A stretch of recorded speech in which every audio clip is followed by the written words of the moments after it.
So I'll tell you a funny story. My name is Eric Schmidt. I'm not the Eric Schmidt, so if you're expecting to see him.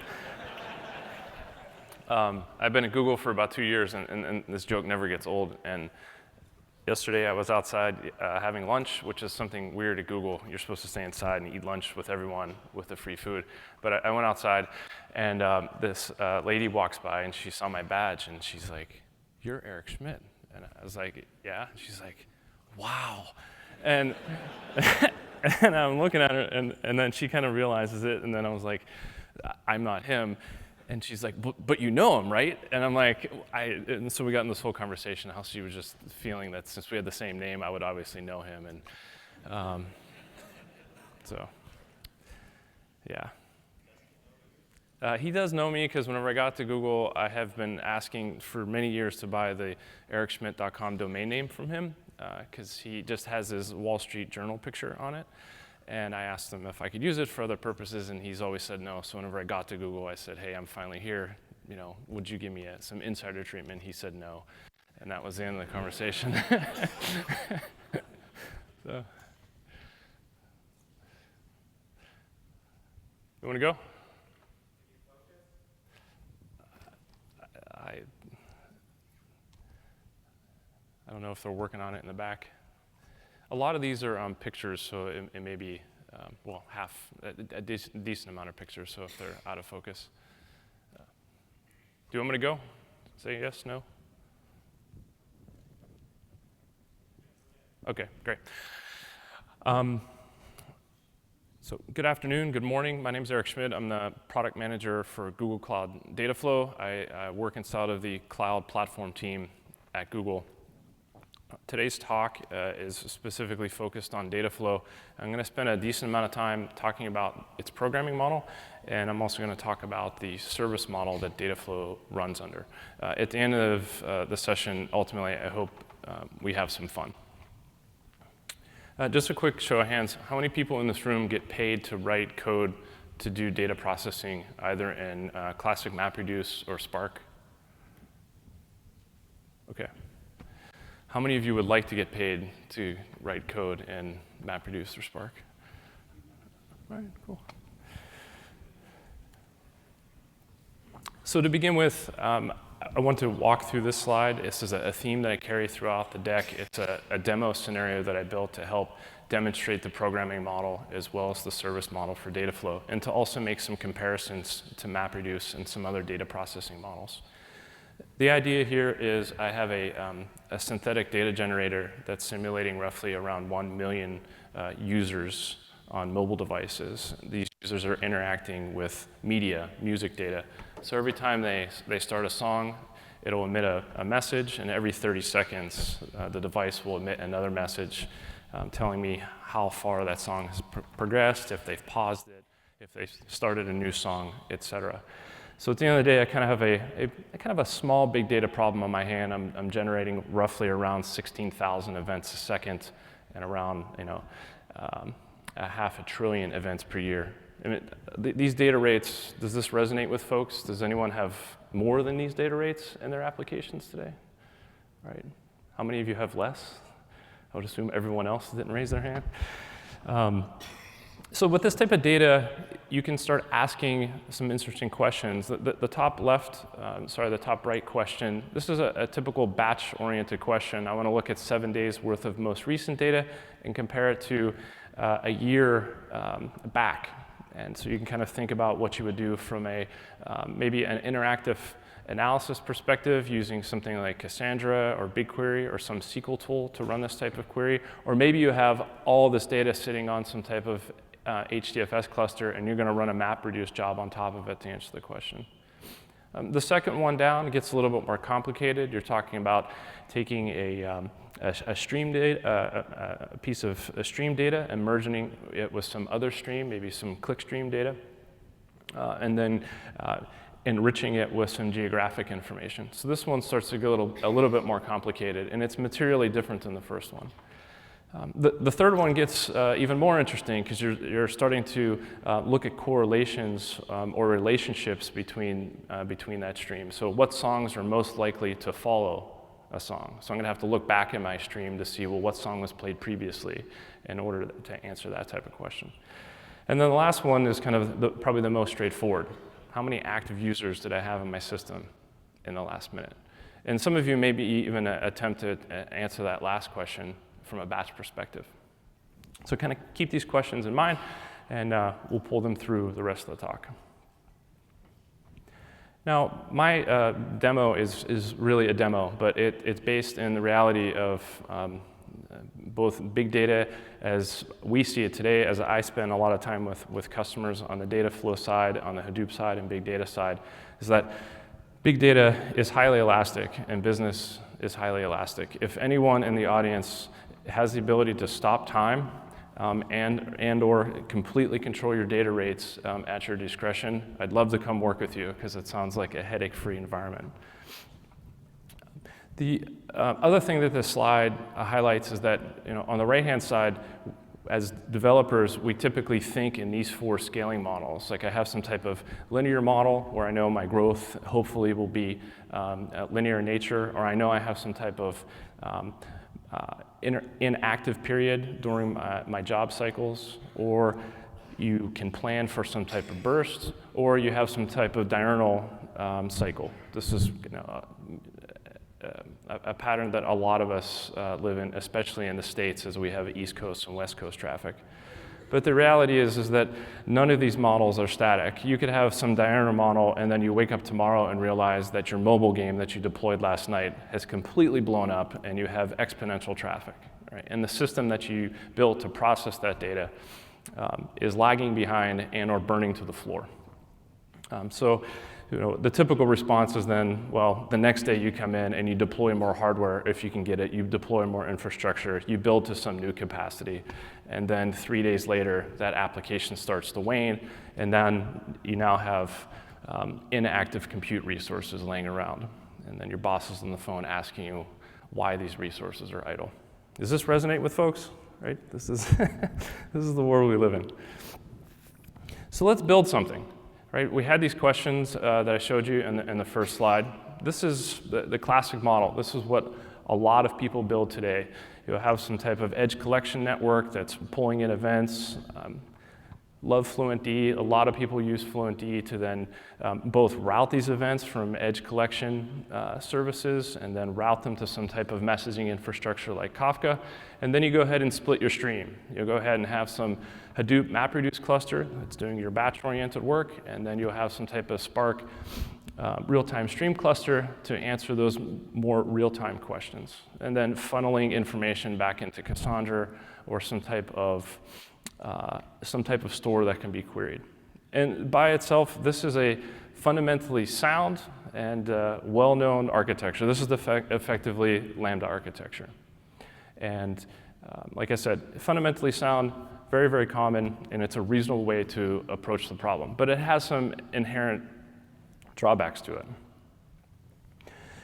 And these drawbacks kind of fall into these 4 categories. So, if you are in a stream-based world and you need higher throughput through your system, more than likely you're going to turn around and say, I need to deploy more resources, right? Well, what happens whenever your throughput goes down? Like I said before, you have excess resources. Or you're trying to chase the speed of a batch job, so you're deprioritizing other MapReduce jobs to give higher priority to some other job. And then you have some type of latency in your time to answer. Anytime you're deploying resources, you then get into this cost control and complexity model. I haven't met anyone lately that says, I love deploying hardware and managing it in lieu of going and writing applications to solve big data problems. But ultimately, this is kind of the world that we live in today. You need more speed. Potentially, you need additional infrastructure to drive greater accuracy. You're deploying more infrastructure. So today, I'm going to talk to you about Dataflow as it sits inside of Google Cloud's big data offering. And I'm going to specifically talk about 3 products, Dataflow, BigQuery, and PubSub. How many of you have heard of BigQuery before? How many of you use it today? All right, got it.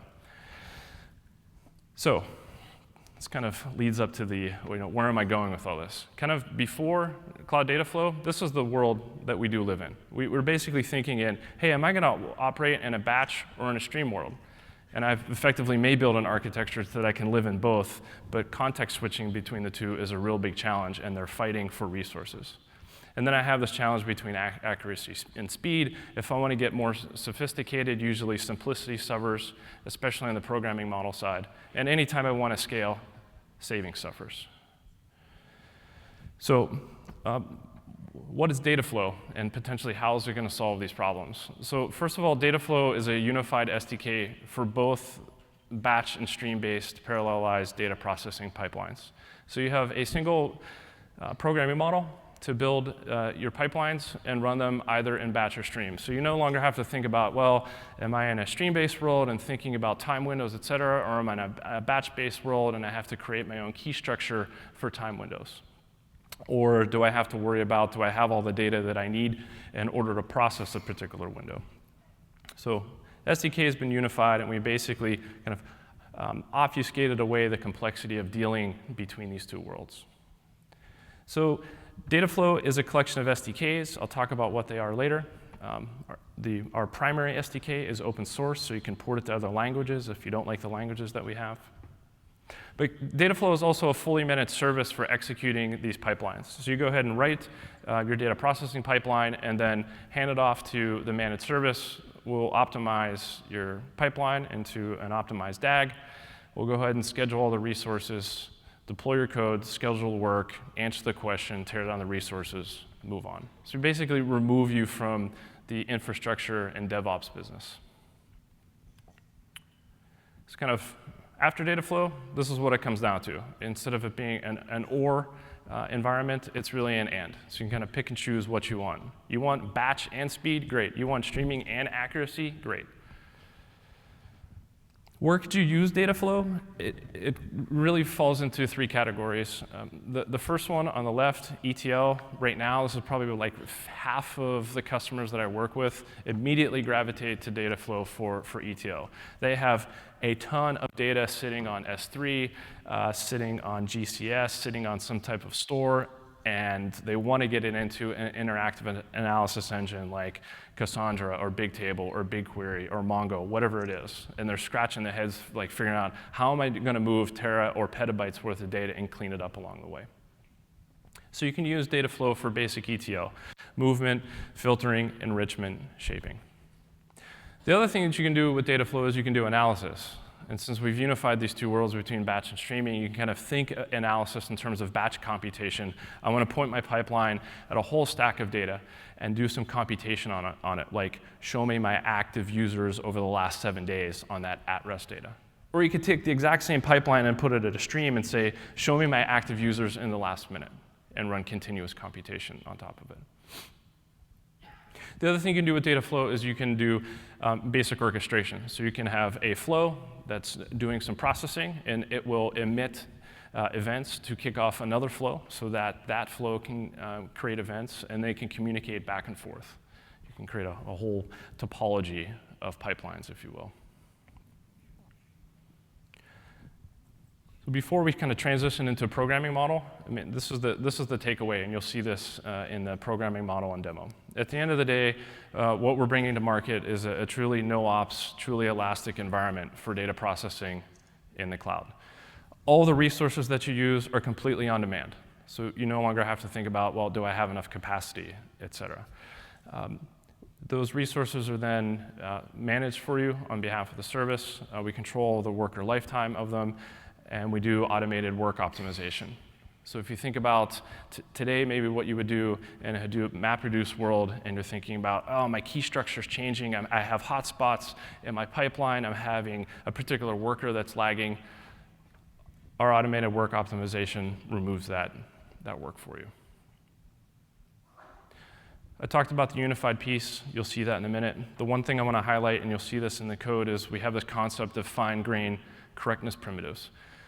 Doing stream processing is really fun. It's also a huge problem whenever you don't understand and or have control to know if you've received all the data that you need in order to process that stream. So at any given time, you're on the edge of having incorrect data. We have primitives inside of the SDK that you can instruct us what you'd like us to do whenever we receive late arriving data as it relates to previously emitted windows. And the last piece, I highlighted this, the existing SDK, it's a Java 7-based SDK. We have a Python 2 one in progress. The Java 7 one we open sourced last summer. It's up on GitHub. Since then, the community's kind of rallied around it. We have a Scala port. There's some other languages in the pipeline. In addition to language diversity, there has been some work where people are taking the SDK and porting it to other runtimes. So if you don't like our managed service to execute your pipeline, you can go ahead and take your Dataflow code and run it on Spark or run it on Flink. And there's some other runners in the pipeline, if no pun intended, in the pipeline, if you will. So you kind of have language diversity, and you also have execution environment diversity. I personally think that our Python 2 SDK is going to be awesome. The Java 7 one, just due to Java 7's syntax, is a little verbose. It's still great, but our Python 2 SDK is rocking. So release timeline, where are we? In 2004, we released a MapReduce paper. And then 10 years later, we released an AAP of Dataflow at Google I/O. So this is an internal joke with my team. I was like, how did it take us 10 years to materialize this as an external service? Well, 10 years ago, the cloud didn't exist, although we were doing cloudish things inside of Google. So, 2004, we released MapReduce.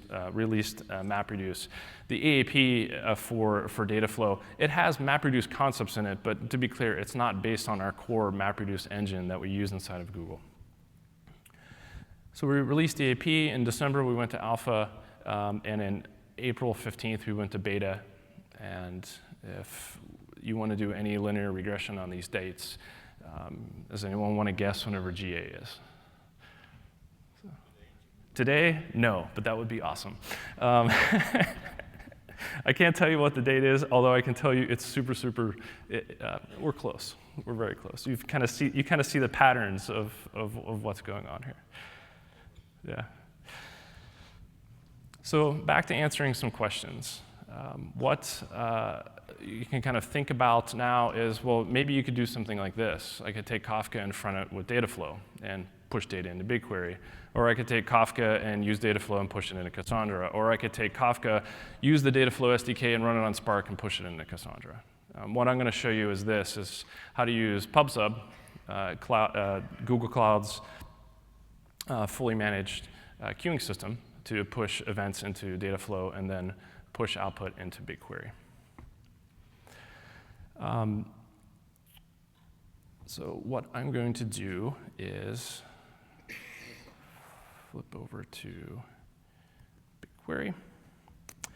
And how much data storage are we going to need to run this demo? How much do you want? 100 terabytes? 4,000 petabytes? That's a lot, I'm just kidding. So I'm inside of BigQuery right now. I'm going to create a new data set called Hadoop Fun. I'm going to hit OK. And underneath the covers, we now have allocated nearly virtual space for you to go ahead and start adding tables inside of this data set that can be queried. You don't have to worry about indexing. You don't have to worry about storage, et cetera. As data comes in, we handle all that for you. So I'm going to go ahead and refresh here, see if that data set was created. Great, Hadoop Fun is now there. So now I have an interactive analysis system that I'm going to run SQL queries on, output of my data flow, that can literally handle hundreds of thousands of events a second of raw ingestion, and you could query over tera and or petabytes worth of data. And just so you don't think I'm spoofing you, here is around a query that's going to go over around 3.5 terabytes worth of data. This is a snapshot of Wikipedia information views from last April. So I'm going to go ahead and run this query. And I'm filtering out using a regular expression. 6.5 seconds to query 3.65 terabytes worth of data. So you can see that was the total number of views for the title of the Wikipedia article that just has the word Hadoop in it. So pretty cool. The next thing I'm going to do is create a globally available queue to ingest this data coming from my phone. How many regions do you think we need to deploy this in? Right, 1. So I'm going to create a new topic. This topic is going to act as the ingestion point. This topic is globally available. You no longer have to think about shards or regions and regional availability and what happens if I have a hotspot in a particular queue. You just have one topic you push data to. We'll call this one Hadoop Fun as well. So great. Now I have this topic. I'm going to use the existing one that I already have running, but for the sake of the demo, I just wanted to show you really how easy it is to both set up an ingestion point for queuing as well as an interactive storage point for querying. So we're here to talk about Dataflow. Right before I got on stage, I fired up my pipeline to answer the questions that we were talking about, like how many users did I have in the last minute, et cetera. Right now, it's processing around 4,500 events a second. And you'll notice if you kind of walk down the UI here, its first step is it's reading from PubSub, and then from there, I have this block called Parse Transform. So I'm going to parse the information, the stream that's coming in from PubSub. In essence, I'm going to convert some comma delimited data that looks like this. Right? This is the world we all live in, either this or JSON or XML. And I'm going to parse that and convert it into internal Java objects, which then I'm going to pass through the rest of my pipeline. So the first thing I do inside of here is I say I want to resolve my IP information on that record to figure out what geographic locality this event came from. And then from there, I go ahead and I split the stream. The left-hand side, I'm archiving back to BigQuery every message that comes in to the stream. So you kind of think about, well, this is a really awesome thing to do if you wanted to go back and do any type of replay or any type of interactive analysis over the historical data. So it's no longer sitting on some static file system. It's now sitting in BigQuery for me to query. So I split the stream, and then on the other side, I have this transform called a session analysis transform. And what I do is I basically, I will create a fixed window of time. I'll put all my events into it, and I'm going to count the number of active sessions that are in that window. And every time that window expires, I'll push the data back out to BigQuery. And if I go here, you can kind of see the results of a query. Hadoop test, sessions, query table, select from, order by, and description. Great. So you saw in the last window where I'm lagging about a minute and a half behind right now. I had roughly 149,000 active users. And I could sit here and just kind of keep refreshing this over and over and over again. So this is the rolled up data. I can go show you the archive data, but it's pretty boring. It's just those raw records in a columnar format inside of BigQuery. So great. I have an ingestion mechanism, I have a storage mechanism, and I have a pipeline that's running. Let's go look at the code.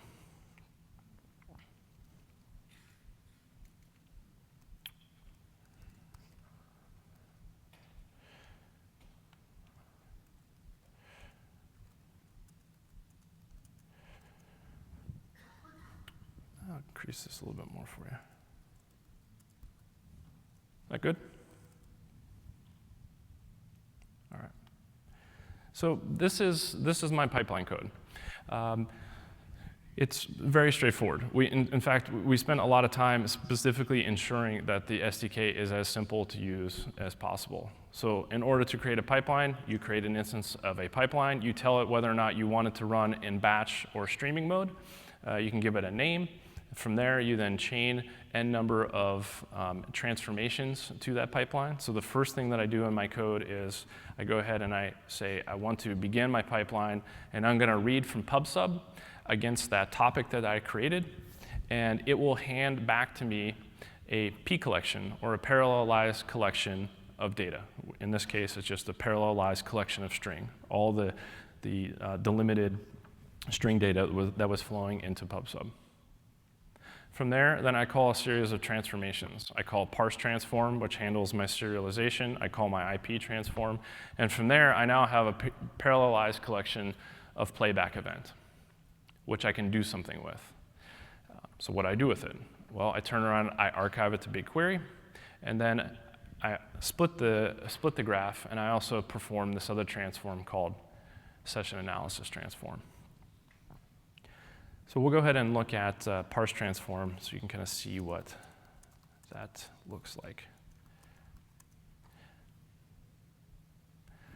Parse Transform basically just uses two inline anonymous pardos. These are called parallel dos. These, in essence, represent the map step in a MapReduce operation. So I'm basically mapping one piece of data to another.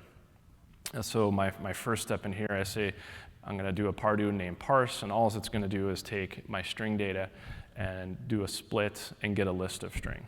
And then I run another pardo right after it in order to take that list of string and create a playback event.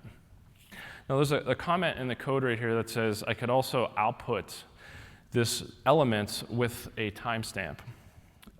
Dataflow provides the ability to control time either based on arrival time from the queue.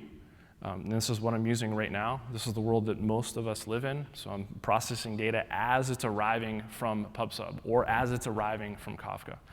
I can also instruct Dataflow to output a timestamp associated with that particular item based on another piece of information.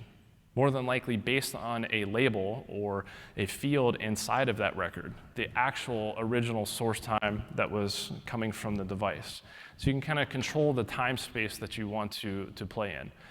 And this has some interesting processing, interesting architectural impacts, because then you start thinking about, well, what happens if the phone is late sending data to the system? And I'll talk about how that works in a minute. So you can kind of control the time space that you're dealing with. So this is basically a very simple map process.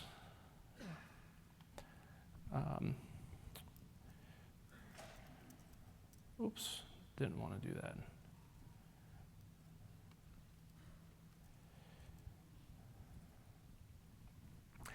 This next transform, this is my archive transform. I'm basically taking that P collection of playback events and I'm converting it into a row set to write into BigQuery.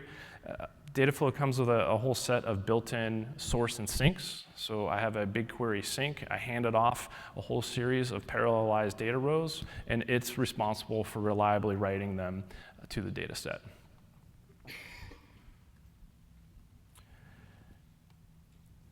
This is where the real fun begins. We're going to go into session analysis to see how you calculate the active users in the past minute. So what this code says is I have a P collection of playback events that come in. And the first thing I want to do is I want to key them by a session ID. Every event that comes in has a session ID. So now I key them, and basically I have a key value pair of key to the value of playback event, and I want to window all that data into a fixed window of a duration of 1 minute. We support, out of the box, 3 different types of windows: fixed windows, sliding windows, and session-based windows. You'll see an example of sessions in a minute. So I'm taking all my data, I'm pushing them into fixed durations of 1 minute, and then you add this concept of a trigger.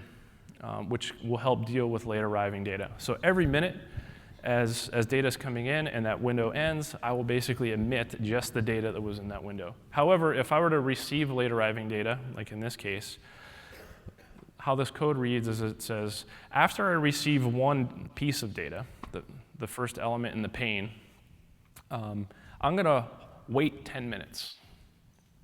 And I'm going to continue to collect information, collect records. And then after that 10 minutes, I'm going to fire another window that had the original timestamp that has already passed, right? So the first time that happened in real time, that window away. 5 minutes later, I get some late arriving data for that window. I'm going to go ahead and open a new window. I'm going to hold on for 10 minutes, keep collecting, and then throw a new window out with the previous timestamp. So as a developer, then you can do some really interesting things like, hey, in my window before I had 10 elements. I received an update from late arriving data, and it now has 12 elements in it. Do I want to drop off those extra 2? Do I want to keep them? Do I want to apply some special logic to them? And this will continue to do this for a duration of 2 days. This is a classic example of in a scenario of maybe like Fluent, where you are lots of processing with a bunch of different nodes, and you may have one node that goes down, and it's down for an hour, and then it comes back up, and boom. You have thousands of messages all coming in for a window that's already been emitted. This is how you deal with the problem. So now that I have my data windowed into some type of fixed sessions, I can then go into the computation piece. So I'm going to go ahead and use remove duplicates, so counting less of them. Then I'll use count globally, which will then implement a shuffle underneath the covers. And then I'm going to pull out the value and write it out to BigQuery. So effectively, I've taken thousands and thousands of pieces of data in a particular window, and I'm writing on a record with 3 fields: the start of the window, the end of the window, and the count.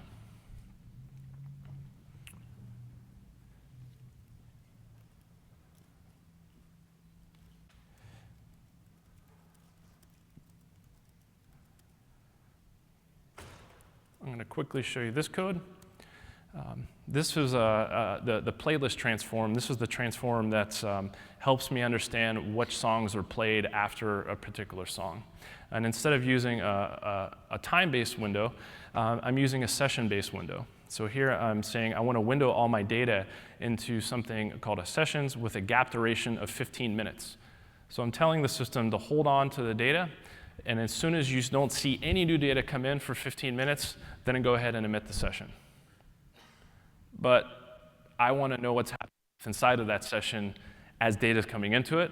So I use a different type of trigger. So after each item comes in, I want to trigger a new event into Dataflow and say, hey, I have a new item. What do you want to do with it?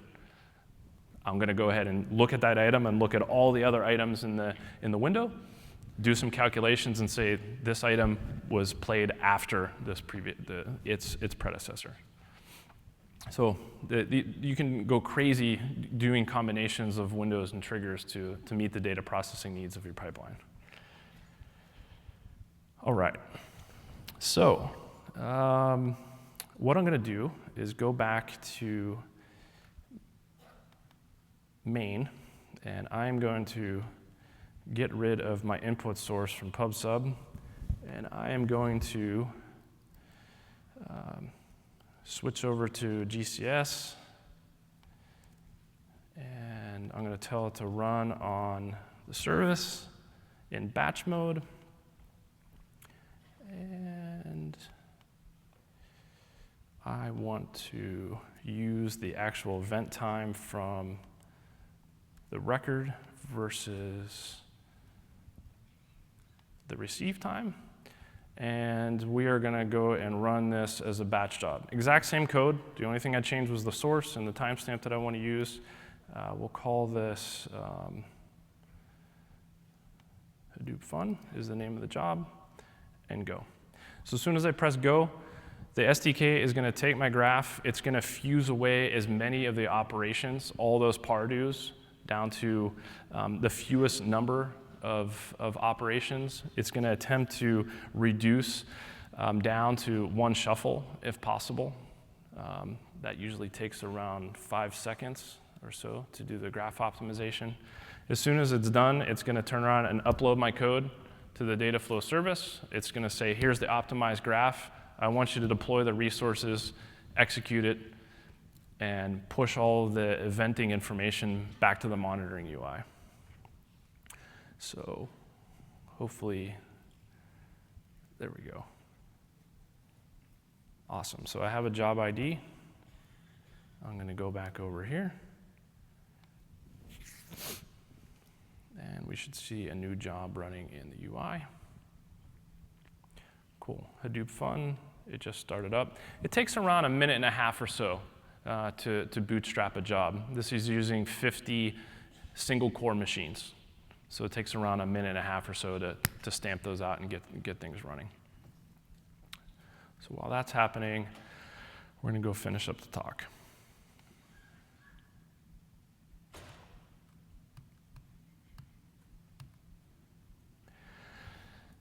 So I'm kind of backing into this, but the pipeline, and you'll see this whenever you dig into the SDK, is basically who, what, where, when, and to what outputs. I've kind of covered the concept of windows and the concept of watermarks. I hit just on the surface area of the transformations that we have, so you can think things about sum, mean, top, count, etc. You can also do joins, filters, so go hog wild. One thing to highlight if you are a Sparker, the AP collection, I kind of refer to it as a hippie cousin to the RDD. AP collection is completely instantiated at runtime, and it has very, very limited lifetime inside of memory. So pretty much all the operations that happen inside of Dataflow are basically reading from whatever source to whatever worker needs to process them. We do the calculation, and that P collection is virtualized away. So you can get much higher data rates and throughput rates with lower level hardware than if you're thinking about, well, how would I get a 4 terabyte data set inside of my Spark cluster? So there are some similarities between RDDs and P collections, but that's the one main difference. I'm going to skip through this because we talked about it. And this is effectively what's going on underneath the covers whenever I started that job. So I had my code on the left-hand side. I submitted it to the service. I optimized the graph. I spun up those resources. And whenever they're done, we tear them down. About 3 years ago, we released a paper on all of the graph optimizations that we do. You can Google or Bing, whatever you want to use for search, Flume Java, in order to understand how we do all of our fusion. And the last takeaway on the lifecycle management piece, this is kind of table stakes. We stamp out your cluster, and we execute your job. We can also do this. We stamp out your cluster, and as we're walking through steps and stage, we will attempt to add additional resources to effectively drive down clock time. So you can imagine I add a resource, I'm increasing throughput, therefore decreasing clock time. We don't linearly scale, but in most cases, you're going to get a good bang for the buck by being able to do auto scaling at a step and stage, rate. So this is a good example where I start out, I'm doing reads, and then I'm going into some really, really massive shuffle, and then I narrow down to write my output to my source, to my sink. And the last thing we do, and I'll stop for questions, as those workers are running underneath the covers, those workers are stock Google Compute Engine resources. As they're receiving work, if we see hotspots on those workers, in this case there's 3 of them, we will dynamically pull work back from the P collection that's on that worker and say, for some reason this worker's running slow. Maybe its NIC is going bad. Maybe there's a rat that's climbed into it. Whatever's happening, we will pull work back and push it off to other workers that can effectively pick up the work. So this is an actual job that we run all the time without rebalancing turned on. It takes around 100 minutes. With it turned on, it takes around 65 minutes worth of clock time. So with that, I know I'm a little bit over time. I'll take questions, and I want to see if my job finished. It says it's still running. It's probably just writing output. All right. Questions?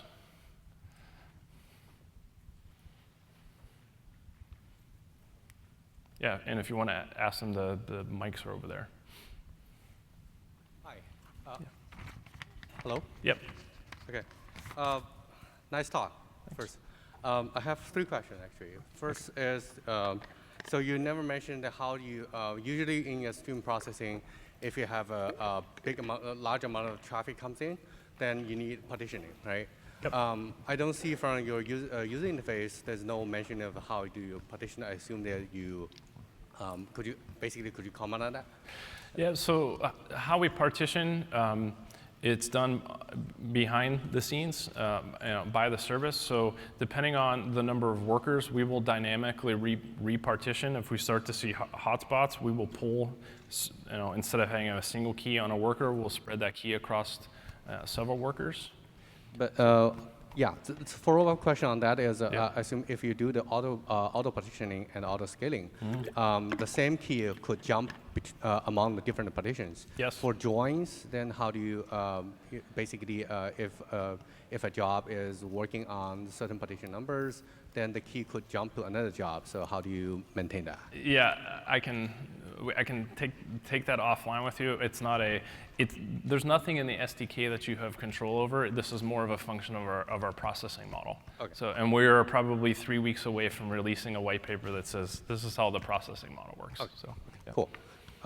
So second and third question all related with your like window mechanism, like late arrivals.